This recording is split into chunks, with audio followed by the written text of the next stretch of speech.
Assalamualaikum warahmatullahi wabarakatuh.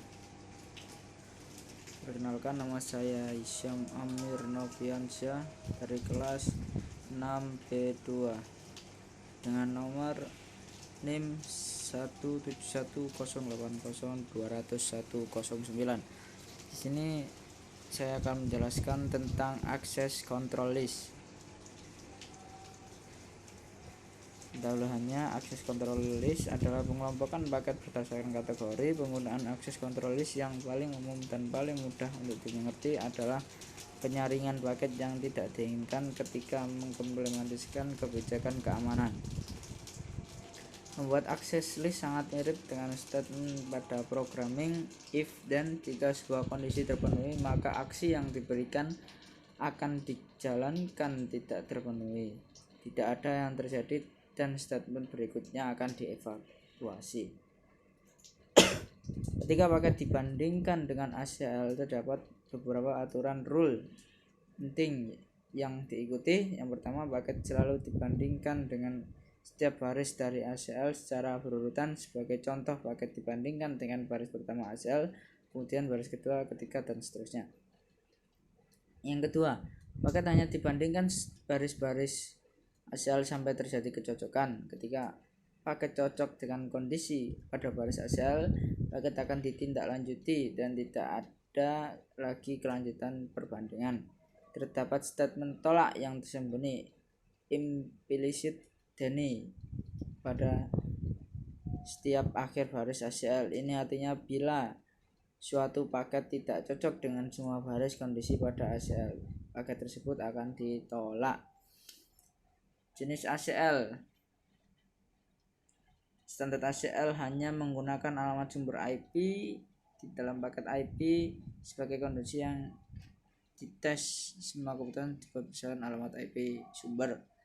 Extended ACL bisa mengevaluasi banyak field lain pada header layar 3 dan layar 4 pada IP. ACL ini bisa mengevaluasi alamat IP sumber dan tujuan. Jenis ACL standar IP list 1 sampai 99, extended IP list 100 sampai 129, standar IP list 1300 sampai 1999, extended IP list 2000 sampai 2699. Jenis lalu lintas ACL. Inbound ACL. Ketika sebuah ACL diterapkan pada paket inbound di sebuah interface, paket tersebut diproses melalui ACL sebelum di-route ke outbound interface. Outbound ACL. Ketika sebuah ACL diterapkan pada paket outbound pada sebuah interface, paket tersebut di-route ke router interface dan diproses melalui ACL dan melalui antrian. Panduan umum ACL hanya bisa menerapkan suatu ACL untuk setiap interface, setiap protokol, dan setiap arah. Artinya bahwa ketika membuat ACL IP hanya bisa membuat sebuah inbound ACL dan suatu outbound ACL untuk setiap interface.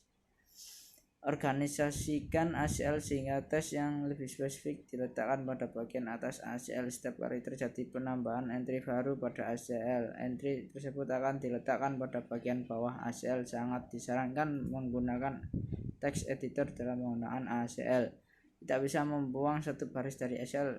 Jika kita mencoba demikian, kita akan membuang seluruh ACL. Sangat baik untuk mengcopy ACL ke text editor sebelum mencoba mengubah list tersebut. Wildcard masking. Wildcard masking digunakan bersama ACL untuk menentukan host tunggal sebuah jaringan atau network rank tertentu dari sebuah atau banyak network. Yang kedua, untuk menentukan bahwa sebuah octet bisa bernilai apa saja. Angka yang digunakan adalah 255. Sebagai contoh berikut ini adalah subnet 24 dispesifikasikan dengan wildcard 172.16.30.0 0.0.255. Ini memberitahukan bahwa pada router untuk menentukan 3 oktet secara tepat, setiap oktet keempat bisa bernilai apa saja. Beberapa block size yang berbeda adalah 4, 8, 16, 32, 64. Kita tidak perlu menentukan rank alamat. Kita memilih block size selanjutnya baik berikut sesuai kebutuhan. Konfigurasi IP access list. Access list kami berarti with links. Ini untuk access command overload, router, config, access list dan seterusnya. Test condition step kedua, router config if in out. Standard IP list configuration, set parameter for list entry dan seterusnya. Access activity in the list on the interface dan seterusnya. Ini adalah contoh standard IP access list example sample 1. Nah, ini contohnya 172 IP-nya. Oke, sekian dari saya. Saya akhiri. Wassalamualaikum warahmatullahi wabarakatuh.